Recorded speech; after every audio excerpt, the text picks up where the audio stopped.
ତାହେଲେ ମୁଁ ଏବେ ସେଇ ବଡ଼ ଗଛରେ ଚଢ଼ିବି, ସବୁ ଜାଗା ଗଇତ ପାରିବି। ନାଳ କରରେ ହେଇଛି, ତଳେ ନଈ ବି ଯାଇଛି, ମୁଁ ସେଇ ଗଛରେ ଚଢ଼ିବି। ଆଉ ପଡ଼ିବି ତ କ'ଣ ହବ ଦେଖି। ହଁ ଯା।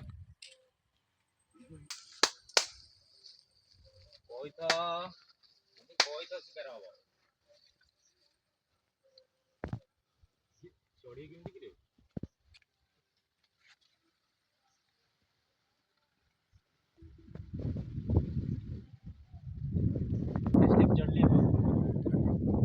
ମତେ ଦେବେ।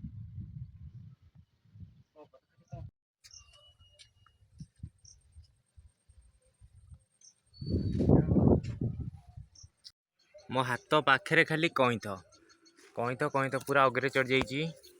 ପ୍ରାୟତଃ 30 ଫୁଟ ଖଣ୍ଡେ ହବ। ହଁ 30-40 ଫୁଟ ହବ।